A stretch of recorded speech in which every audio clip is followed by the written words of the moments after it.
Welcome back to the channel, guys. Today, we're going to be talking about something that's been hitting pretty hard for families lately, the banking collapse and home foreclosures. And guys, there's no denying it. The latest data is confirming that foreclosures are on the rise again. And it's no surprise because some cities have been going crazy with foreclosing homes for crazy simple violations like having an unmowed lawn or unsafe structures. Yeah, it's true, guys. And if you've been wondering what's causing this upheaval and how it affects you as a stock market investor, and even if you're not invested in the stock market, then you guys are in the right place. We're also going to be talking about why banks are collapsing and the new government intervention, and more importantly, the implication on your bank accounts and bank stocks. Now, consider this your financial education 101 that's going to help you kind of sound like the market expert to your friends and your loved ones. Oh, and we're also going to talk about the comeback of the Homeowner Assistance Fund in some states. So if you're behind on your payments, you could get up to $50,000 in assistance here. So yeah, it could definitely help out big time in a pinch. Plus, not many people know about it in some places, so it'll definitely be a lot easier to get into the program. But before anything else, I just want to check on you guys. How are you guys doing today? Hope you're doing well. There's been some terrible weather lately, especially in Chicago, Illinois. I just found out that the roof of the Apollo Theater in Belvidere, Illinois collapsed and killed at least one person and injured 40 other people. Yeah. Real quick, check this out. We've got to get some other breaking news here. This is breaking news in Belvidere. We told you about this a minute ago. A roof has collapsed at the Apollo Theater. There was a concert going on here in Boone County. The Boone County Sheriff telling us there are multiple injuries.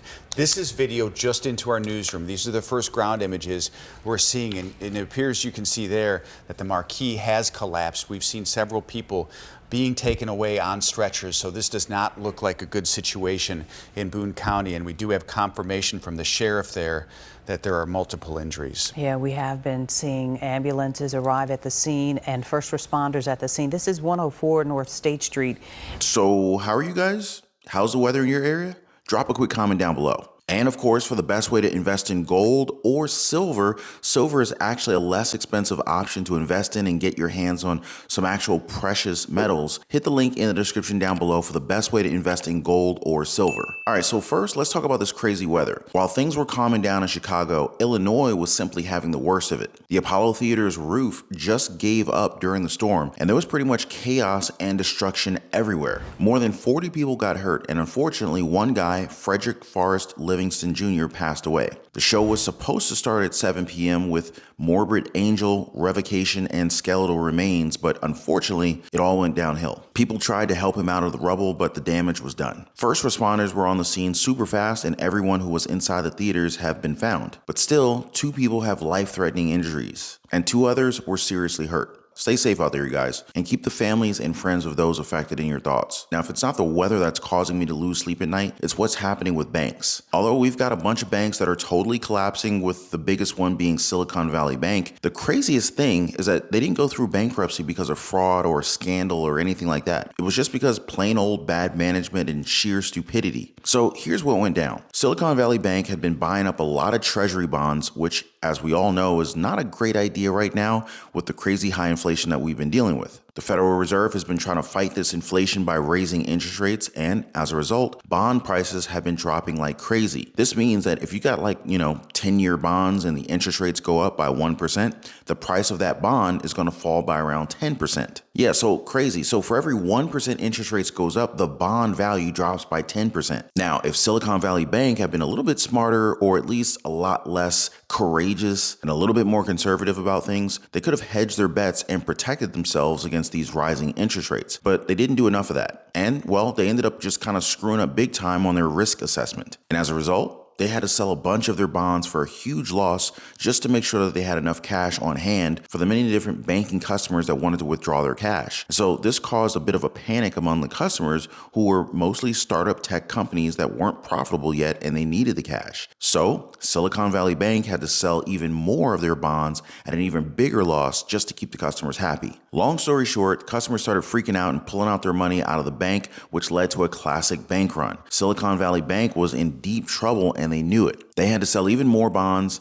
for an even bigger loss just to try to stay afloat. But at that time, it was just too late. They had dropped the ball on risk management and they paid the price for it. Not before hefty bonuses went out to employees and C-suite executives, of course. But here's where things get really, really interesting. About 85% of all of the money in Silicon Valley Bank was uninsured. That's right, not insured by the FDIC. And so what this meant is that if the bank went belly up, a lot of companies were going to lose a lot of money. Some of the biggest companies affected were Circle, Roku, and Roblox. And of them, they had billions of dollars invested in the bank. So if the bank went under, they would have been screwed. And not surprisingly, the government decided to intervene and bail them out. But why? Because they're the ones that make all the political donations, of course. But yet, since FDIC insurance ended up covering people's balances who had more than $250,000 in the bank, this is how they ended up kind of going above and beyond what they were required to do in terms of insurance. Now, I read a comment last time that pretty much summed it up. When it comes to banks, all profits are privatized. But losses, they seem to get socialized. I mean, they get all the money and we get all the costs. It doesn't quite seem to be a fair trickle-down economy for me. But what do you guys think? Sadly, things could actually get even worse. Some economists have projected that both the United States and parts of Europe could slip into a recession for a portion of 2023. A global recession defined as a contraction in annual global per capita income. It's more rare because China and emerging markets often grow faster than more developed economies. So if the whole global economy goes down, you can pretty much guarantee that the United States and your average American are going to be wrecked financially. Some people have been preparing for this for a long time. Bailouts, then bankruptcy, then repos, then foreclosures. The greatest transfer of wealth happens roughly every 20 years or so. And sure enough, foreclosures are on the uptick again. Some foreclosures have ticked back up over the past 4 months, at least according to data provider Black Knight. They call it a return to the before times. Pandemic-era housing assistance programs are winding down. People who hadn't been paying their mortgage, they're either working out new arrangements with lenders, selling their homes, or they're going into foreclosure. Some places are even getting extra aggressive, even kicking people out for something as simple as an unmowed lawn. Yeah, I've heard some cities in Florida have begun to aggressively foreclose on homes for violations ranging from unmowed lawns to unsafe structures. The foreclosures have brought in millions of dollars for the cities, but they've taken away homes that have been in families for generations, particularly in heavily Black and lower income neighborhoods. And the lawyer that has been aggressively pursuing this practice is trying to make cities in South Florida next. In late 2021, the city signed a contract with an outside attorney named Matt Wiedner to file lawsuits against the owners of these properties. So Wiedner is trying to get several South Florida cities to join in, calling homes subject to foreclosure because of aggressive enforcement of code violations. And get this, guys, a potential gold mine of untapped revenue.